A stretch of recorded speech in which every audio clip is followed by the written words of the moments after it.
Buenos días, mi nombre es Antonio Aguiló, para quien no me conozca, y soy investigador del CES, el Centro de Estudios Sociales de la Universidad de Coimbra. Bienvenidos una edición más al seminario Los retos a las democracias en el siglo XXI de Claxo.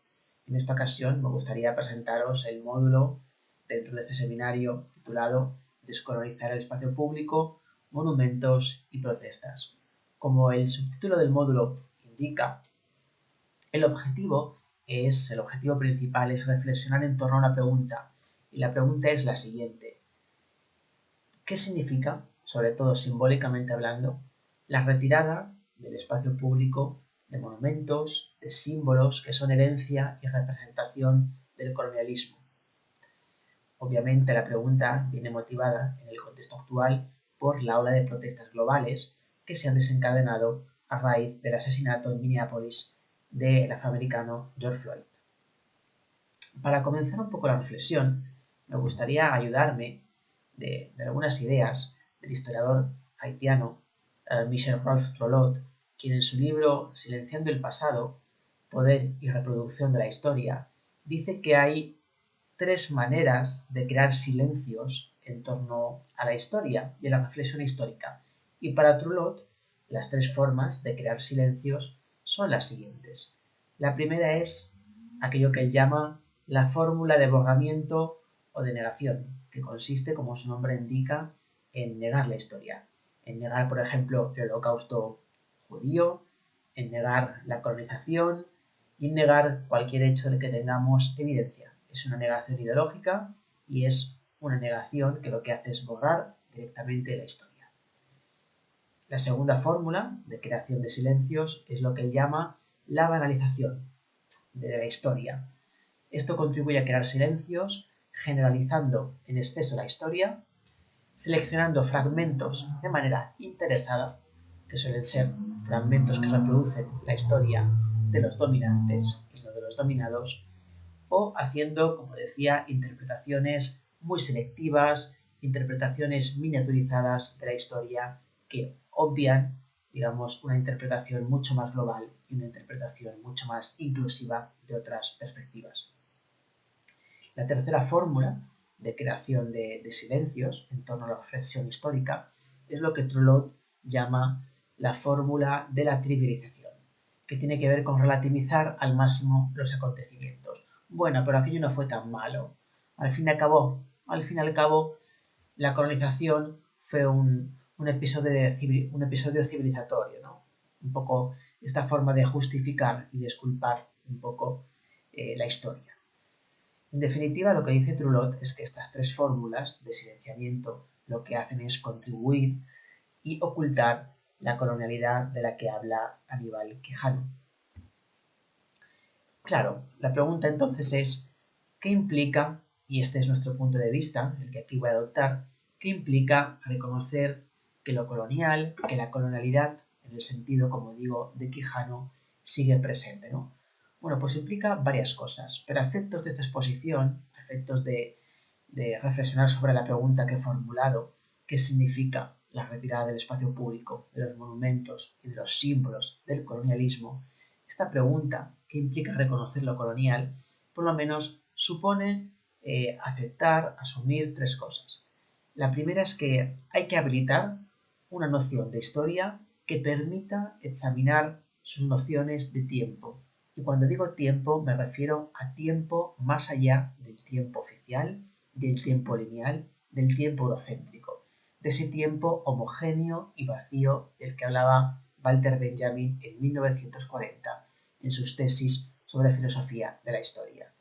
Como dice Boaventura de Sousa Santos, hay otras temporalidades, tenemos que aprender a hacer ecología de las temporalidades, tenemos que ser policrónicos, de alguna forma, aprender a diferir o por lo menos aprender a contemplar esas otras temporalidades, temporalidad circular, ese tiempo del eterno retorno, ese tiempo, por ejemplo, del candomblé, de los bailes, otros tiempos que están presentes, que son contemporáneos y que muchas veces excluyen en base a esta lógica del tiempo homogéneo y lineal.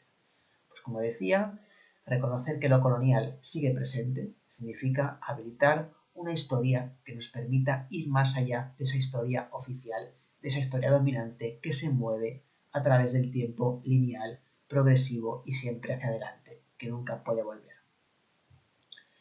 La segunda asunción de reconocer que lo colonial sigue vivo, sigue presente en nuestros días, es que el pasado, como nos quiere hacer ver esa historia lineal, eurocéntrica, es que el pasado no es uno e indiviso. Al contrario, hay muchos pasados y esos pasados se pueden revisar, se pueden recuperar y se pueden mirar, en tercer lugar, desde la posibilidad de comprender ese pasado recuperado desde una tradición subalterna, desde la tradición de los oprimidos, otra vez recuperando a Walter Benjamin.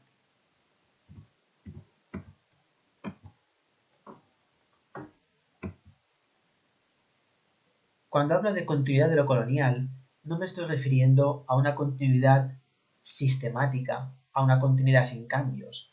Hay que tener en cuenta que por colonialidad, no voy a entrar aquí en la definición, porque ya me he referido a que estoy trabajando un poco con el sentido de Quijano, de Aníbal Quijano, entendemos un patrón de poder que es dinámico y que lo que hace es practicar la negación sistemática, el silenciamiento, el ocultamiento y la subordinación de lo diferente, de lo categorizado desde la diferencia colonial.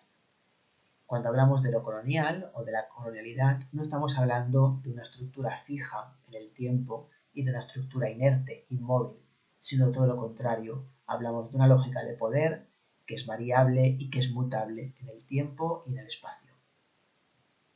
La finalidad básica de esa colonialidad siempre es proteger el statu quo eurocéntrico de la modernidad, ese statu quo capitalista, ese statu quo racista y ese statu quo heteropatriarcal, básicamente, ¿no?, de la modernidad eurocéntrica, que lo que hace es funcionar como un escudo frente a la crítica, como una forma de resistencia frente a todo aquello que suponga una amenaza para, digamos, ese orden dominante hegemónico globalmente.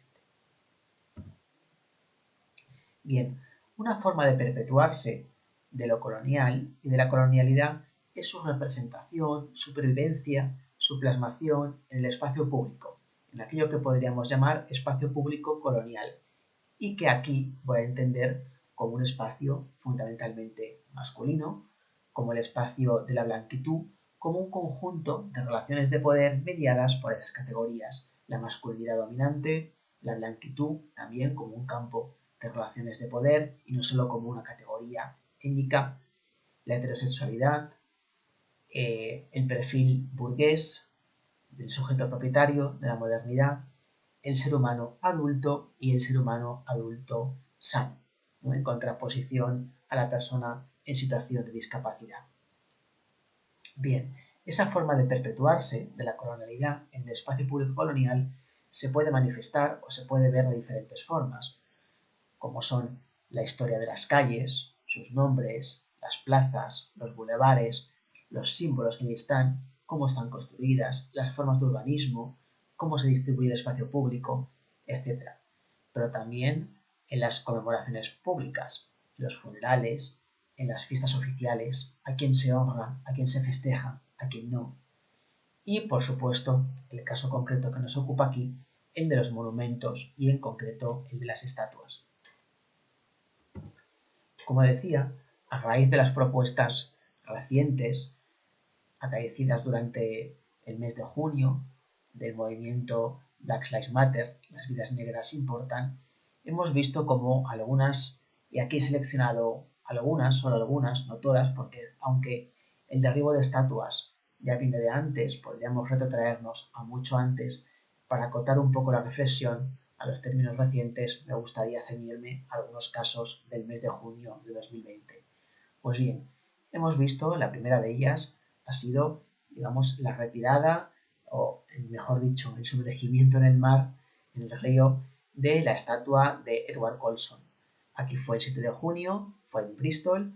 Edward Colson fue un esclavista, un miembro de la Royal Society, de la Royal African Society, que traficó aproximadamente con unos 84.000 africanos transportados, de los cuales se estima que aproximadamente unos 19.000 de ellos murieron. Pero la estatua de Colson no ha sido la única. Tenemos también el 11 de junio, unos días después, la efigie, la estatua de Robert Baden, el padre, uno de los creadores de los Boy Scouts. El ayuntamiento de Poole, en Inglaterra, ha decidido retirar la estatua a la que se le atribuyen valores o antivalores como el racismo, la homofobia y la admiración por la figura de Adolf Hitler. En la misma línea tenemos que Amberes ha retirado también la figura de Leopoldo II de Bélgica en el mes de junio, uno de los principales o principal responsable de los genocidios del Congo, el Congo belga, ¿no? Equiparable pues, a los Gulag o al Holocausto judío. Tenemos que en Boston, el 10 de junio, la estatua de Cristóbal Colón apareció decapitada. Aunque si bien Cristóbal Colón sabemos que no pisó Estados Unidos, sí que es verdad, y esto es la acusación que se le hace, que las expediciones de Colón, la colonización del Nuevo Mundo, permitieron también la colonización del continente y el genocidio de su población autóctona. Más recientemente, el 21 de junio, tenemos también el derribo y la vandalización, el señalamiento con pintura roja que representa la sangre de la efigie del misionero cristiano Junípero Serra en San Francisco, día 21, al que se le acusa de ser uno de los civilizadores, en sentido negativo, en este caso, también de ciudades como California, San Francisco, etc. La cuestión es, ¿cómo podría interpretarse el derribo, estas protestas globales de símbolos, que son obviamente y a todas luces símbolos, herencia del colonialismo, del racismo y de todo el conjunto de valores de la modernidad eurocéntrica? Hay tres grandes formas, yo creo, de interpretar estos silencios también y estos derribos de estatuas, ¿no? Que tiene que ver con ese silenciamiento del que hablaba Trulot.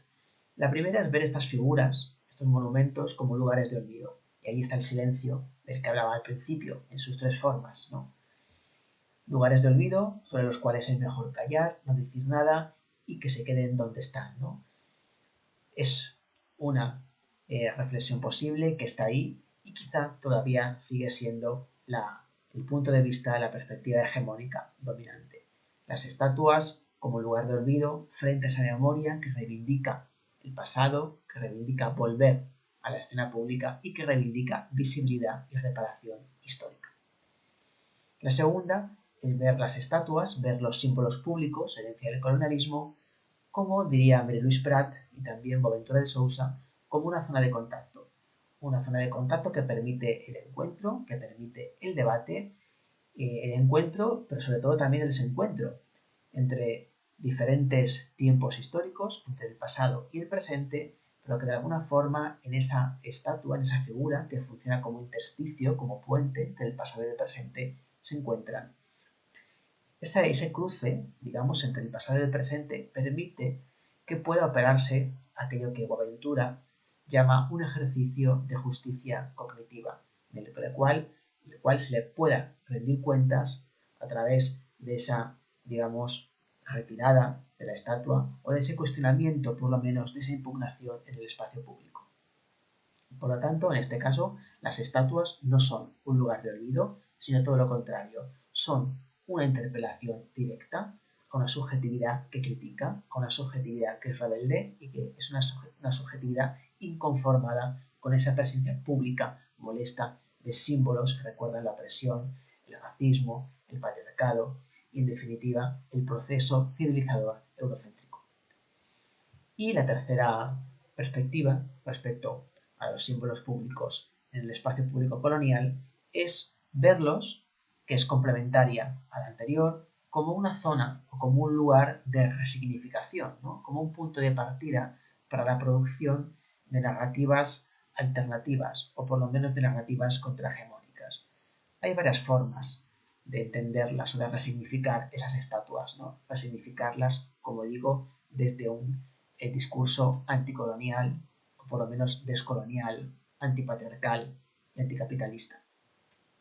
Y esas formas de resignificación pasan desde la vandalización, es decir, desde el señalamiento de las estatuas, ya sea con pintura, ya sea poniéndoles algún tipo de objeto sobre ellas, etc. Pero también pasa por derribarlas y también pasa por deslocalizarlas, es decir, apartarlas del estado, del sitio donde están enclavadas y recontextualizarlas, por ejemplo, en un museo de la memoria, en un museo que pueda ser explicativo de todos aquellos crímenes y atrocidades del colonialismo y del neocolonialismo. Esta es pues la postura que a mí me gusta más, pero sobre todo, si tuviera que elegir una, me quedaría con la postura de Achille Mbembe, cuando dice en un artículo, dice, prometamos dejar de erigir estatuas, sea a quien sea, y que al contrario, florezcan por todos lados las bibliotecas, los teatros, los talleres culturales y, en definitiva, todo lo que alimentará la creatividad cultural del mañana. Muchas gracias y espero que la reflexión haya sido para vosotros y para vosotras estimulante.